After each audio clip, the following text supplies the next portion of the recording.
ng ang chairman, acting chairman. Tatanong ko sa iyo, Mr. Chair. Oo. Ano po ba yung hindi po ba natin inaalala yung tinatawag po nating tradisyon dito sa ating institusyon sa mababang kapulungan? May tradisyon. Okay. Meron po kasing tradisyon, kaugnay po ng ating pinag-uusapan ngayon. Halimbawa po, ako bilang isa, sa tagal ko na po rito sa institusyon na ito, sa aking palagay, by next year, kung matapos ko po yung aking term, I would have completed 18 years in the House of Representatives.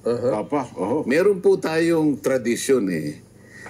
It's a time-honored tradition. It's a well-kept tradition na naobserba ko po sa pananatili ko sa House of Representatives, Mr. Chair. Okay. Ang totoo po niyan, kung maalala nyo, Mr. Chair, noong 2023, naalala ko po, tinatalakay po yung budget ng Vice President. Yes. Tumayo po ang ating Senior Deputy Majority Leader. Opo. Kong Sandro Marcos. Ang panganay na anak ng ating Pangulo. Opo.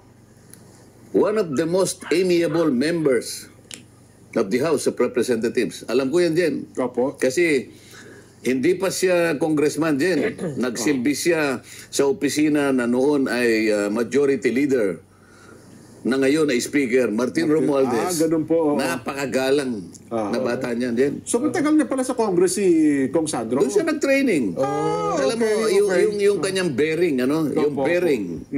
Makikita mo talaga, very professional, napakabait na bata. Okay. Hanggang sa maging ganap na congressman din.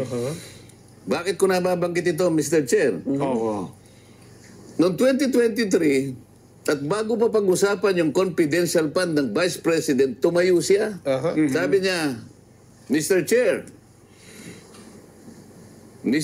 sabi niya, I am invoking, sabi niya, the long time and the time-honored tradition okay. that the office of the in processing the budget of the Vice President, Opo. there are no questions being asked, sabi niya. So, wala na itatanong. And because of that, Madam Chair, Mr. Chair, wala na nagtanong.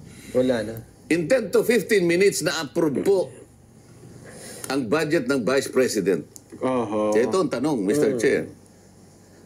Kung ito po ay itinaguyod natin sa mahabang panahon. Alam mo, pagka-tradition po ito, parang it was set in stone. Yes.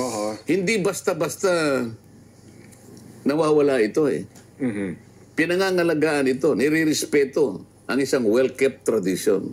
So, Mr. Chair, ano po ang dahilan bakit po natin binago ang tradition? Pakisagot mo, Mr. Chair. So, gusto kong ibalik sa kanila. Meron kaming tradisyon Meron kaming unwritten rule. Kung minsan yung mga unwritten rule na yun. Yun ang naghahari talaga. Yun ang naghahari. Totoo naman At yun po. hindi po pwedeng baguhin basta-basta lamang yun. Ngayon, naghahanap ako ngayon ng kasagutan. Baka naman gusto nilang balikan yun. Hindi ba? Kailan lang nangyari? 2023.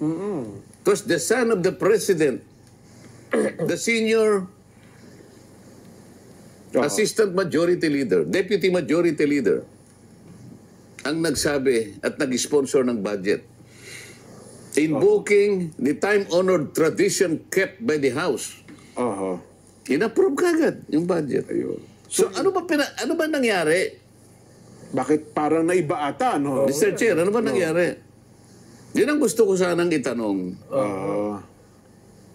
Ano po ba ang dahilan? Hindi ba ako dapat sagutin? Ako, peacemaker ako din.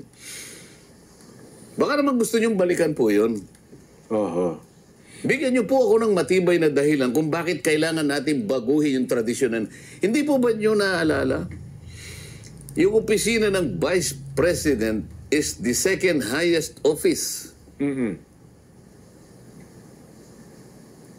as indicated by the Constitution. O tingnan nyo yung uri ng pagtatanong. Kung paano tanungin. Kaya nga paano po, mukhang Pagkatapos, ito pa, meron pa akong itatanong eh. Puro, ano na lang ako, puro parliamentary inquiry. Opo. Wala po tayong sinasidan dito kung alin ang tama o kung sino yung mali. Oho. Ang gusto nating sidan po rito ay yung mga pangyayari, yung experience natin bilang mambabatas sa mahabang panahon. Pagsama-samahin po natin yun. Ang isusunod kong tanong, kunyari, ikaw na ang chairman ngayon, Jen. Oo, opo. Mr. Chair. Oho. Kasi ang palagi nilang tinatanong, yung confidential fund. Okay. Di ba? Doon na uuwi. Doon sila nag-away. Doon sila nagkaroon ng personal. Talaga namang, diba? Patod sa daan magkabilang panig. Opo. Mr. Chair, Yes. may I know for my own satisfaction, Oho. what is the nature of a notice of disallowance?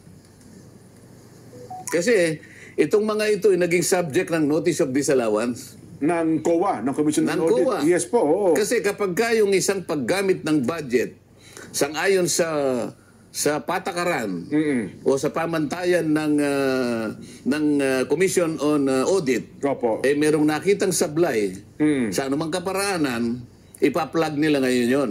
Oho. At magkakaroon ka ng notice of disallowance. Ayun, oh. Sa pamagitan ng notice of disallowance, Jen, kung sino man yung dinirekta ng opisina ng COA, meron ka ngayong obligasyon na sagutin mo yon. Yes po, sasagutin niyo yun. So, ang tanong ko, Mr. Chair, what is the nature of a notice of disallowance?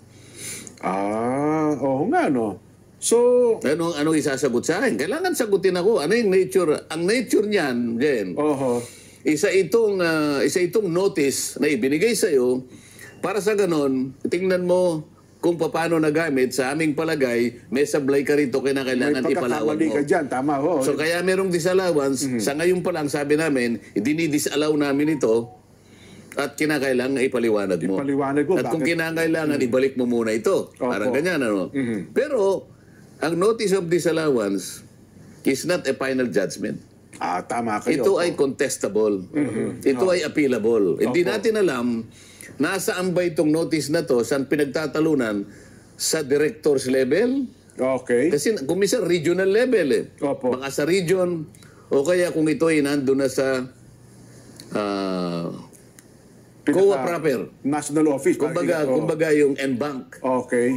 Kasi merong tatlong hindi ko Tatlong nagkakamali, commissioners. tatlong commission, dalawang membro at saka isang chairman. Yes, oho. So kung nandun na sa Commission on Audit proper, yun na ngayon ang nagpo-process nung isinagot na apela.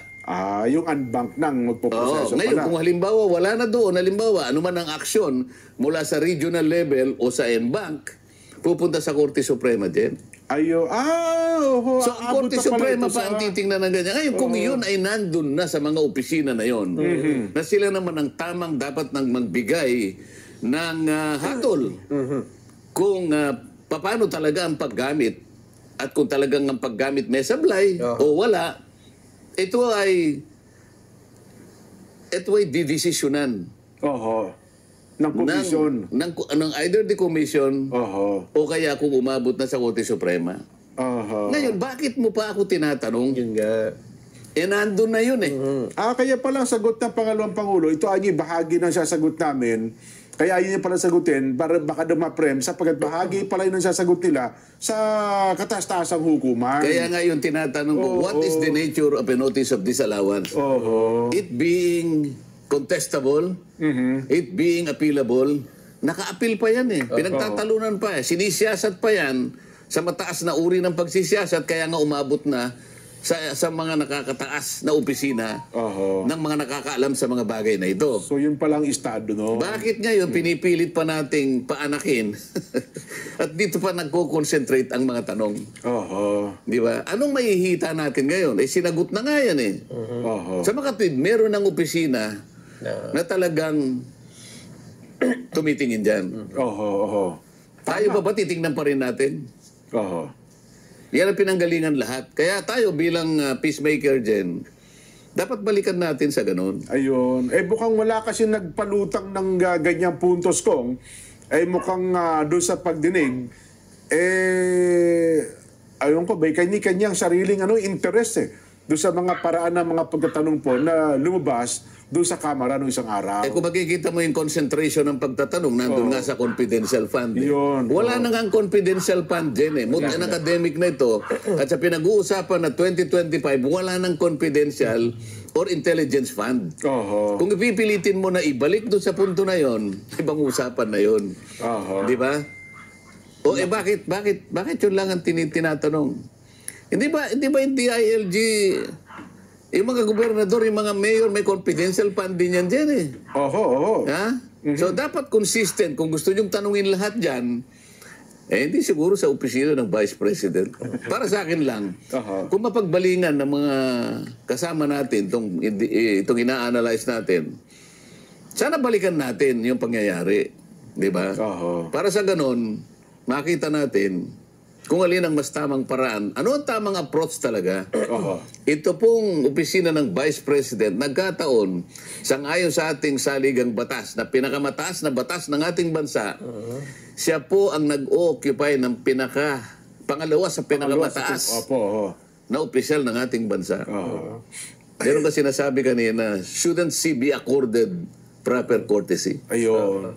Yun lang eh. Yun ang gusto nating i-analisa. Nasabihin sa lahat ng mga kinaukulan, pag-isipan po natin mabuti.